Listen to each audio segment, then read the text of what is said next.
Hi friends, welcome back to చిద్రూపి reviews. Daily updates కోసం ఛానల్ని subscribe చేసి పక్కనే ఉన్న బెల్ ఐకాన్ని క్లిక్ చేసి ఆల్ ఆప్షన్ సెలెక్ట్ చేయండి.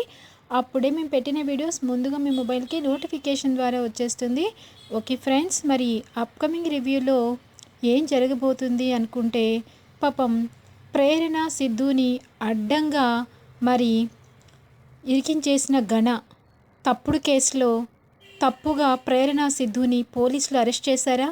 కానీ దేవుడనేవాడు ఒకడు ఉంటాడు అని జయకృష్ణ రూపంలో మరి ఎస్ఐకి దిమ్మ తిరిగే షాక్ ఇచ్చి ప్రేరణ సిద్ధుని వీళ్ళు స్టూడెంట్స్ వీళ్ళు ఏ తప్పు చేయలేదని చెప్పి మరి వాళ్ళని వదిలేస్తారా? అసలు ఏం జరిగింది? మరి వదిలేయాలి అనుకున్న వాళ్ళంతా ఖచ్చితంగా లైక్ చేయండి. ఇంకా మనం ఆలస్యం చేయకుండా రివ్యూలోకి వెళ్ళిపోదాం. ఇంకా ఎపిసోడ్ స్టార్ట్ అవ్వగానే మార్నింగే హడావిడి చేసేస్తూ ఉంటుంది ఐశ్వర్య. ఏంటి ఐషు, ఏమైంది, ఎందుకింత హడావిడిగా ఉన్నావు అని చెప్పి అంటుంది ప్రేరణ. అక్క, ఈరోజు సంగీతం కాలేజ్కి సంబంధించి ఎడిషన్స్ జరుగుతున్నాయి, నేను అర్జెంటుగా వెళ్ళాలి. నేను ఖచ్చితంగా నాకే వస్తుంది కదా, నేను సెలెక్ట్ అవుతాను కదా, నన్ను బ్లెస్ చెయ్యి అని చెప్పేసి అంటుంది. ముందు అమ్మ దగ్గర బ్లెస్సింగ్ తీసుకున్నావా అంటే అమ్మ దగ్గర తీసుకున్నాను, నువ్వు కూడా అక్కవి కదా, ఇవ్వు అని చెప్పేసి అంటుంది. ఖచ్చితంగా నేను సెలెక్ట్ చేస్తారు, ఆ నమ్మకం నాకుందే. నిజంగా అంత నమ్మకం ఉందా?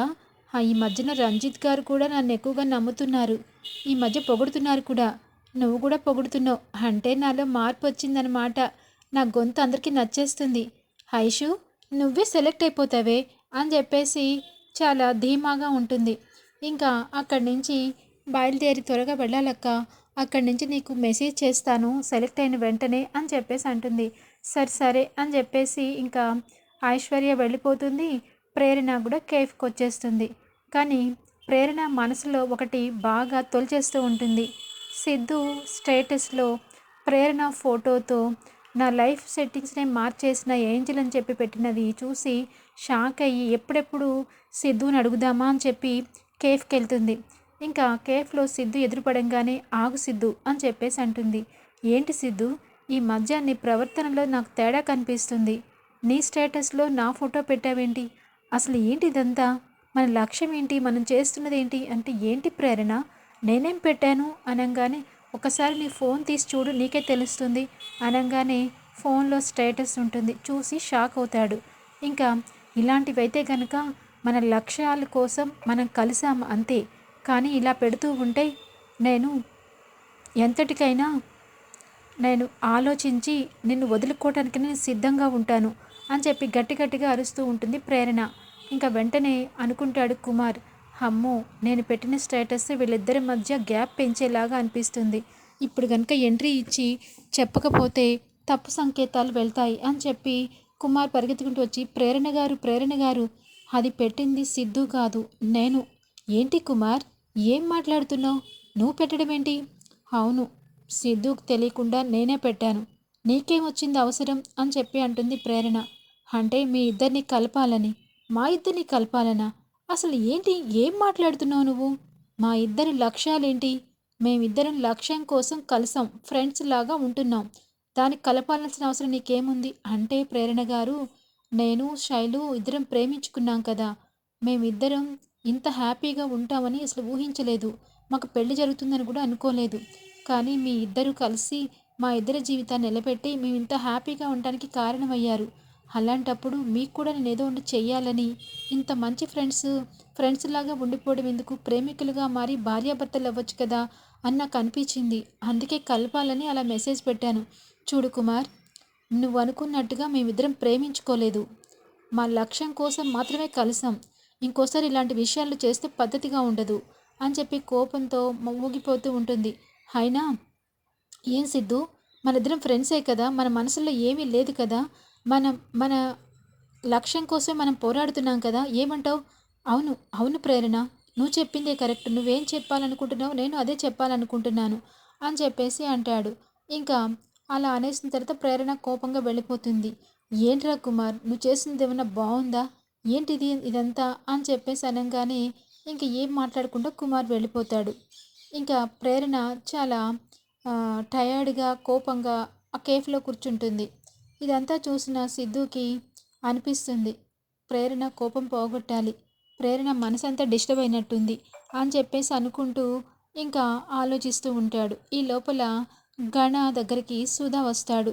ఏంటి సార్, ఏమైంది మీ ఉద్యోగం అనగానే, త్వరలోనే నా ఉద్యోగం నాకు వచ్చేసి సుధా, అప్పుడు నా నువ్వు ఇక్కడికి రావాల్సిన అవసరమే ఉండదు, స్టేషన్లోనే మనం కలుసుకోవచ్చు.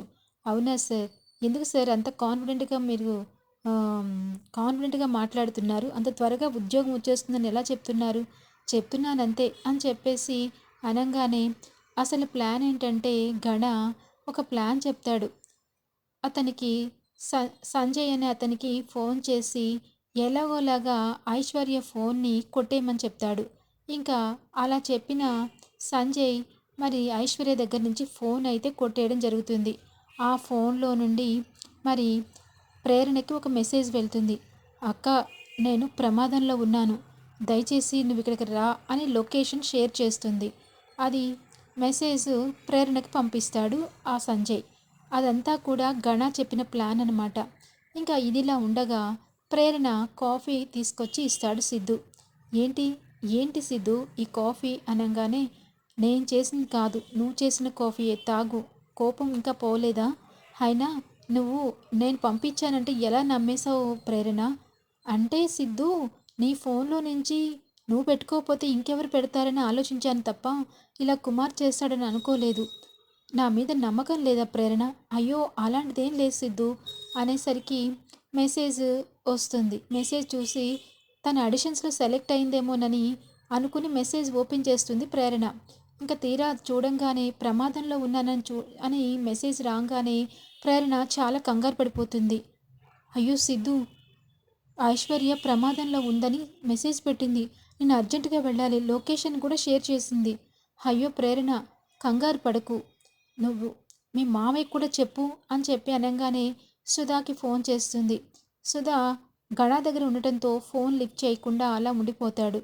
ఇంకా ఇంతలోకి సిద్ధు నేను కూడా వస్తానని చెప్పి ప్రేరణ ఇద్దరు బయలుదేరుతారు. ఇంకా బయలుదేరి వెళ్ళేటప్పుడు కుమార్ అంటాడు, మీరు వెళ్ళంగానే ఏమైందో నాకు మెసేజ్ చేయండి అని చెప్పి అనగానే, సరే అని చెప్పి ఆ లొకేషన్కి అయితే అక్కడికి చేరిపోతారు. ఆ లొకేషన్ ఎలా ఉంటుందంటే అక్కడ మ్యూజిక్ ఎడిషన్స్ లాగా లేదు, అది ఒక తప్పుడు సంకేతాలు ఇచ్చేలాగా హౌస్ ఉంది. అంటే బాగా చండాలమైన కేటగిరీలో ఉన్న వాళ్ళంతా అక్కడికి వచ్చి వెళ్ళే ఒక గృహంలాగా ఉంది. అది తెలియక కంగారులో మరి ప్రేరణ ప్రేరణ సిద్ధు ఫాస్ట్గా లోపలికి వెళ్ళిపోతారు. వెళ్ళిపోయి ఐశ్వర్య ఐశ్వర్య అని వెతికేస్తూ ఉంటారు. అప్పుడే సంజయ్ వస్తాడు. ఎవరు సార్ మీరు, ఏంటి ఇక్కడ ఎదుగుతున్నారు అని చెప్పి అనగానే, సార్ ఈ అమ్మాయిని చూసారా, ఈ అమ్మాయి ఇక్కడికి వచ్చినట్లు లొకేషన్ షేర్ చేసింది, మీరేనా చూసారా అనగానే, ఓ ఆ అమ్మాయిని ఇద్దరు అబ్బాయిలు పైకి తీసుకెళ్లారు అనగానే గుండె లాగిపోయినంత పనవుతుంది ప్రేరణకి సిద్ధుకి. ఇంకా వెనక ముందు ఏమీ ఆలోచించకుండా ఇంకా అప్స్టైర్కి వెళ్ళి మొత్తం వెతుకుతూ ఉంటారు. కావాలనే దగ్గరుండి రూమ్లోకి వెళ్ళిపోయిన తర్వాత ఇంకా వెంటనే లాక్ చేస్తాడు సంజయ్. చెయ్యంగానే అప్పుడు అర్థమవుతుంది ప్రేరణకి సిద్ధుకి, ఇదేదో పకడ్బందీ ప్లాన్ లాగా ఉంది, కావాలనే మమ్మల్ని ఇక్కడ పిలిపించారు, ఈ రూమ్లో తలుపులేసి బంధించారు అని చెప్పి అనే లోపలే ఇంకా అక్కడి నుంచి గణకి ఫోన్ చేయంగానే గణ పోలీసులకి ఇన్ఫర్మేషన్ ఇవ్వమని చెప్పి అంటాడు. ఇంకా పోలీసులు ఇన్ఫర్మేషన్ ఇవ్వంగానే కట్టలు కుప్పలు కుప్పలుగా పోలీసులు వచ్చేస్తారు. ఆ ఏరియా అంతా కూడా చెక్ చేస్తూ ఉంటారు. అక్కడ తప్పు చేయడానికి వచ్చిన లేడీస్ అండ్ జెంట్స్ రూమ్స్లో ఉంటారు. వాళ్ళందరినీ కూడా పోలీసులు అరెస్ట్ చేస్తూ ఉంటారు. ఇంకా లాస్ట్కి ఈ రూమ్ కూడా వచ్చి ధనుంజయ్ మరి సిఐ ధనుంజయ్ మధ్యలో వచ్చి ఇంకా ప్రేరణ సిద్ధుని ఇద్దరిని కూడా డోర్ ఓపెన్ చేసి చూడంగానే, ఏంటి ఇక్కడ ఏం చేస్తున్నారు మీరు అనగానే, మాకేం తెలియదు సార్, మేము స్టూడెంట్స్, మేము అనుకోని పరిస్థితుల్లో అంటే నోరు మెదపకుండా మాట్లాడనివ్వకుండా వాళ్ళ ఫోన్ లాగేసుకుని ఇద్దరిని కూడా లేడీ కానిస్టేబుల్ ద్వారా ప్రేరణని సిద్ధుని ఇంకా మర్యాదగా జీప్ ఎక్కండి, లేకపోతే ఏం జరుగుతుందో మీకే తెలియదు, ఏం చెప్పాలనుకుంటున్నా కోర్టుకు వచ్చి చెప్పుకోండి అని చెప్పేసి వాళ్ళకి మాట్లాడే అవకాశం కూడా ఇవ్వకుండా మరి తీసుకుని వెళ్ళిపోతారు. ఇంకా తీరా స్టేషన్కి వచ్చిన తర్వాత స్టేషన్లో అక్కడ ఇంకా తప్పు చేసిన వాళ్ళు చేయని వాళ్ళు అంతా ఒకటే బాపతి కదా. అందులో ప్రేరణను కూర్చోబెడతారు. ప్రేరణ కుమిలి కుమిలి బాధపడుతూ ఉంటుంది. నేను ఏ తప్పు చేయలేదు, నన్ను ఎందుకు తీసుకొచ్చారు, ప్లీజ్ మమ్మల్ని మాట్లాడే అవకాశం ఇవ్వండి.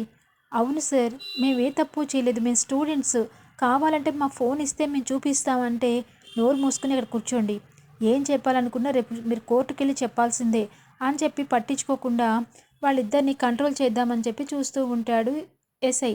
ఇంకా అప్పుడే ఒక ఫోన్ కాల్ వస్తుంది. ఆ ఫోన్ కాల్ గణ.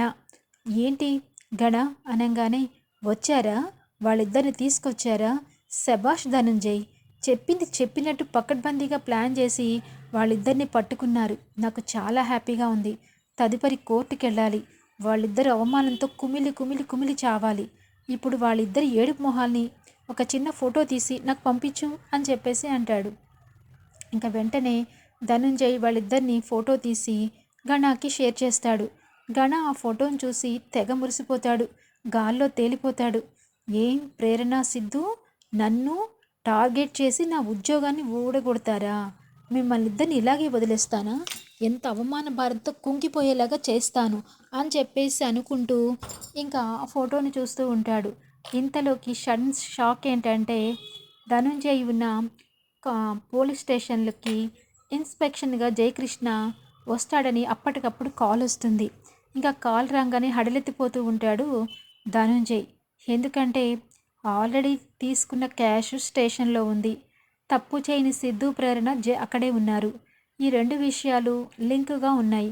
అది కనుక జయకృష్ణకు తెలిస్తే ఉద్యోగం ఊస్ట్ అయిపోతుంది అని టెన్షన్ పడిపోతూ ఉంటాడు. ఈ లోపల జయకృష్ణ వచ్చేస్తాడు. రావడంతోనే స్టేషన్లోకి తీసుకొచ్చి సాదరంగా వెల్కమ్ చెప్తారు. ఇంకా బాగుందయ్యా అని చెప్పి సీట్లో కూర్చుని, స్టేషన్ బాగుంది, మెయింటెనెన్స్ బాగుంది, ఫైల్స్ బాగున్నాయి, మొత్తానికి టేబుల్ కూడా బాగుంది, అంతానే బాగానే ఉన్నాయి, కానీ డ్రాలో క్యాషే బాగాలేదు, ఎవరిది క్యాషు అనగానే, సార్ అది నాదే సార్ అని చెప్పేసి అంటాడు. నీదా, నీ క్యాషా, ఇంతకీ డ్రా చేసిన స్లిప్ కానీ ఫోన్ యాప్లో కానీ డీటెయిల్స్ ఉన్నాయా అంటే, అవేమీ లేవు సార్, మరి ఎలా నమ్మాలి, చూడు నాకు అబద్ధం చెప్పేవాళ్ళంటే అసహ్యం, దేన్నైనా క్షమిస్తాను కానీ అబద్ధాన్ని నేను క్షమించను, మర్యాదగా ఈ డబ్బులు ఎక్కడి నుంచి వచ్చాయో నిజం చెప్తే బాగుంటుంది, సార్ ఇదిగోండి సార్ నా మెసేజ్, రియల్ ఎస్టేట్ సార్కి నేను ట్రాన్స్ఫర్ చేశాను, వాళ్ళు ఇచ్చారు అని చెప్పి ఒక ఫేక్ మెసేజ్ని చూపిస్తాడు. సరే ఇప్పుడైతే దీని నుంచి తప్పించుకున్నావు, తర్వాత ఇలాంటి విషయాల్లో జాగ్రత్తగా లేకపోతే నేను మాత్రం నీ ఉద్యోగాన్ని తీసేస్తాను అని చెప్పేసి అంటాడు. ఇంక ఈ లోపల కానిస్టేబుల్ వచ్చి ప్రేరణ వాళ్ళు ఉన్న దగ్గరికి అందరినీ సంతకాలు పెట్టమని చెప్పి ఒక్కొక్కళ్ళ దగ్గర సంతకం చేయించుకుంటూ ఉంటారు. ఇంకా అప్పుడు ప్రేరణను కూడా సంతకం పెట్టమని సిద్ధుని అడిగేసరికి వాళ్ళిద్దరు కోపంతో ఊగిపోతారు. అసలు ఏమనుకుంటున్నారు మీరు, మేము ఎందుకు సంతకాలు పెట్టాలి, అసలు మేము ఏం తప్పు చేశామని అని చెప్పేసి అడుగుతుంటే, గట్టిగా కేకలు పెడుతుంటే జయకృష్ణ ఎవరు వాళ్ళు, ఎందుకలా అరుస్తున్నారు అని చెప్పేసి ధనుంజయ్ని అడుగుతారు. సార్ వాళ్ళు వ్యభిచారం కేసులో అరెస్ట్ అయ్యారు సార్, కావాలనే అలా అరుస్తున్నారు. ఏంటి, వాళ్ళు చూస్తే అలా కనిపించట్లేదే, వాళ్ళేదో స్టూడెంట్స్లాగా కనిపిస్తున్నారు, వాళ్ళు చేయటం ఏంటి, ఓరి నాయనో బతికి దొరికిపోయాను నేను, ఇప్పుడు నా పని అయిపోతుంది అని చెప్పి అనే లోపల ఇంకా జయకృష్ణనే బయటికి వస్తాడు.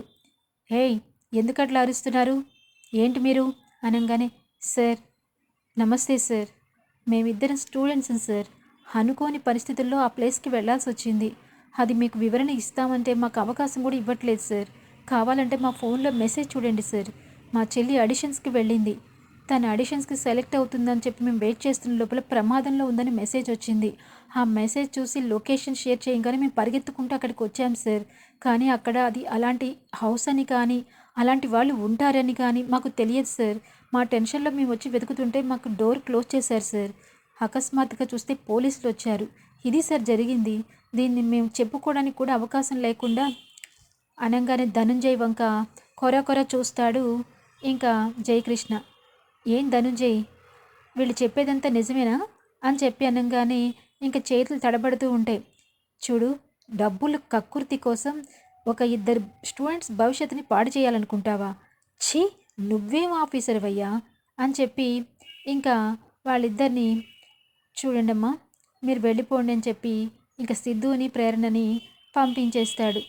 ఇంకా జయకృష్ణకి నమస్కారం చేసి బ్లెస్సింగ్ తీసుకుని సివిల్స్ స్టూడెంట్స్ అయ్యుండి వాళ్ళ బంగారు భవిష్యత్తుని పాడు చేయాలని చూస్తావా అని చెప్పి ధనుంజయ్ మీద ఉగ్రరూపం చూపిస్తాడు జయకృష్ణ.